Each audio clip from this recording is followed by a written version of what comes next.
I'm sick. I don't feel good. I am on a bunch of meds, but we gotta keep making videos, gotta keep chugging along, keep grinding. I have cold juice and hot tea with honey, so we've got both of the things. I don't know what I'm saying. I've been going from feeling like hot to really cold, you know. And might I just say, wearing Lolita when you're sick is kind of the worst. I've done it a bunch of times. I wouldn't recommend it. Lolita already weighs a lot and is like tight and uncomfortable and makes you sweaty, and then when you're achy and sweaty on top of that, it's just not great. But I felt like I had to wear Lolita because this is Lolita Reacts. If I didn't wear Lolita, I would just be a sick person reacts or a lore reacts. Also, I injured my thumb. Give this video a thumbs up for my poor thumb, and all of your likes will help it have a smooth, quick recovery faster. So yeah. I had planned to watch a different video that was very critical and I would go cover a lot of information, but I feel like crap. So I'm just gonna watch a fun, lighthearted video, hopefully. I've never seen this video. It's the Refinery Lolitas of Amsterdam video. So many people have asked me to react to it and watch it and told me great things about it, saying that it's a really good video. I find that if I'm constantly drinking tea, I feel great, but the minute I stop drinking tea, I feel awful again. Hopefully, this will be a great doc, and we'll just talk about how great it is and what they did well, and it won't be that hard. And if you are at home sick, you can curl up and watch this too. And if you're healthy, then you should appreciate the fact that you're healthy, because we all take it for granted. What am I even saying? Oh, what is this? This is my Sanrio Loungefly collab bag that Sanrio sent me, and I'm just very happy that Sanrio sent me something. I feel very special, and I really like this backpack, and I wanted to do a strawberry coordinate to go along with this strawberry. Let me just take my iPad out of here, and we shall get started. This video is 4 years old. It has 1 million views, and the cover's really cute. I don't really know anything about the Lolitas of Amsterdam, and I'm really excited to learn. Hopefully it's good. Oh yeah, this series. This is Lolita Reacts. I don't know, I've made a bunch of these already. I'm a Lolita. I went to film school. I react to media about Lolita fashion and alternative fashion. And I see what's gone wrong and what's done well, and we critique it and talk about it. When I was little, I was the typical girl who wanted to be a princess. It's not like I'm still a little girl, still want to be a princess, but I just really love dressing up like this. I feel really pretty in it. Already looks so good. The quality is beautiful. Everyone's coordinates look phenomenal. I liked the voiceover clip. The person said they wanted to be a princess when they were little and liked to dress up, and then they addressed that they don't feel like they're still little. They feel like they've grown up, but they still appreciate and enjoy frilly styles. And I could see a lot of other documentary companies taking that clip and utilizing it in a wrong way and cutting it up and making it suit their story of, like, you know, this is weird. But the fact that the clip was untampered with and just... To the Netherlands, a place known for its liberal views on sex, in search of a group of women taking their fashion cues from an era of purity and hyper-femininity. The Lolita subculture may have originated in Japan, but this style takes its inspiration from the silhouettes and modesty of the Victorian era in Europe. I think that that's really important to remember, is that what they mentioned is that Lolita did start in Japan, but it was influenced by Victorian European fashion as well as Rococo French fashion. A lot of people, when they get into Lolita, they think about it as being like this traditional Japanese thing when it's really not, and people start to question whether to mix Western styles into it without realizing that it originates from a Western style of influence. Like, everybody's borrowing from everybody, and Lolita is not traditionally Japanese clothing. It is pop culture, it is art, it is subcultures and styles. So I'm really glad that they mentioned that it has influences outside of Japan. The only style of Lolita that really takes from traditional Japanese culture would be wa Lolita. I'm on my way to a wonderland of frills and bows, a hub of the Lolita community here in the Netherlands, the Summer Tales Boutique.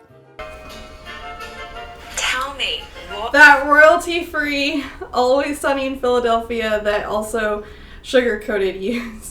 This is like the standard Lolita royalty-free music.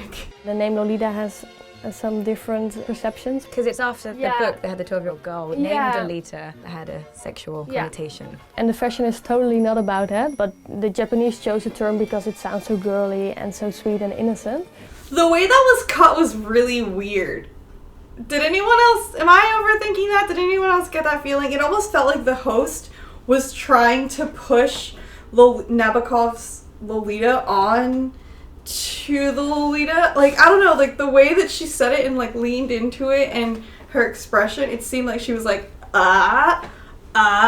Katie has invited some of the local Lolita girls to her store to help me better understand the many styles and rules. I would really like to know if this store is still open. When I'm editing, I will check if it's open because I hope it is. I really hope this store is still open. It looks really cute and like a really great resource.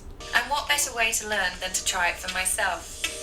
Look at all those bears! Look at all those bears! They're so cute! I want to wear all those bears. I want to like put all those bears on a dress. What are the other rules to being a Lolita? Always wear a petticoat. Yep.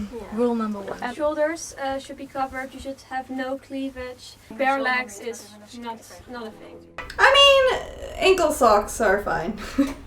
I think ankle socks are fine. I love how somebody off screen was just like, always wear a petticoat! I'm curious about what this host is going to think of wearing Lolita out in public and what her experiences are going to be like. Despite being covered in layers of fabric, dressed in full Lolita seemed to draw more attention than if I was leaving less to the imagination. Yep. Welcome to Lolita, honey. Now that I've dressed in this fashion and I've walked around the streets with you, I can't help but notice that it does bring a lot of attention. So my question for you is, why not just dress more modest? It's still a fashion style, but it's just more elaborate than what we're used to here in Europe. I think especially in Holland, people are just a little bit less used to people who really express themselves through clothing. How did you become so confident then? When I walk around like this with my friends, I tend not to notice the people around me or the catcalling. It's irrelevant. I really like hearing each of these Lolita stories of why they wear it and how they kind of deal with the attention that they get from just being out in public. And I totally agree that I've become so unaware of people looking at me or making comments at me. I don't know, from wearing Lolita for so many years, I've definitely developed blinders. And it can be good and bad sometimes because sometimes someone will be gesturing at me like something nice or wants to say hello and I just completely ignore them. And I just don't even see them anymore. It's really strange. My girlfriend has gotten into Lolita more recently. She's only been wearing it for about 4 months. And she still sometimes is more aware of people looking at her and looking at us. And she'll say to me like, oh, how did you not notice that guy like staring at us? Or how did you not see that family staring? And I'm just, I don't know.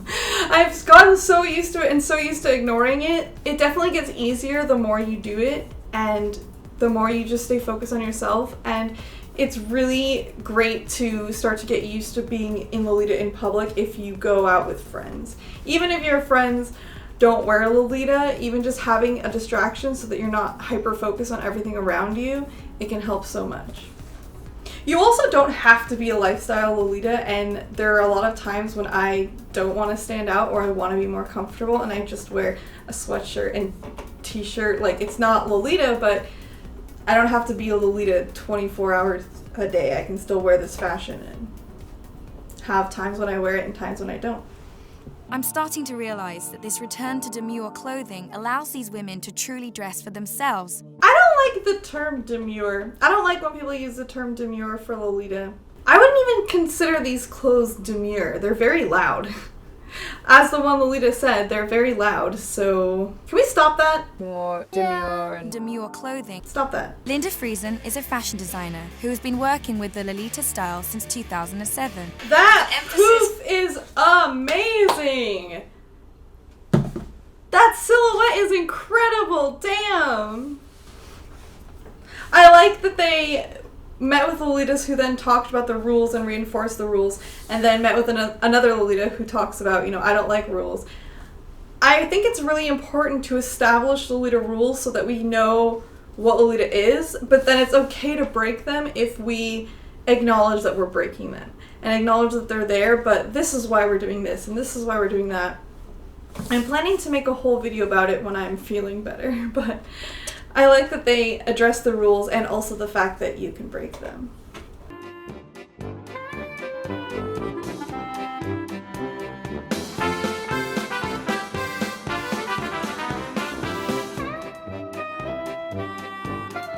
Did the Lolita fashion start because it is women being more ladylike rather than how we are today, where we kind of tend to exploit our sexuality? No, I think it's just playing dress up, really.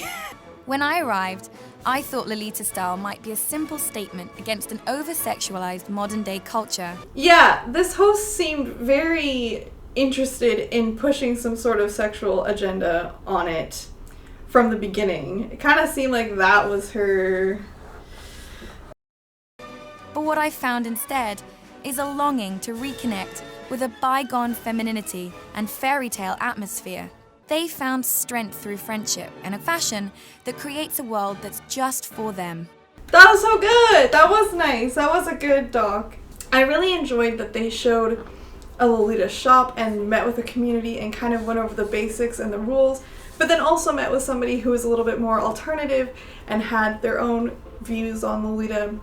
It was really interesting to see that. I think that they did a great job of sharing Lolita experiences and showing Lolita individuals and sharing their stories without interrupting or trying to manipulate them. My head hurts. I'm gonna take this wig off and go to sleep, probably, even though it's real early. Let me know if you are a Lolita from the Netherlands in the comments below, and let me know a little bit more about your community. Stay lovely!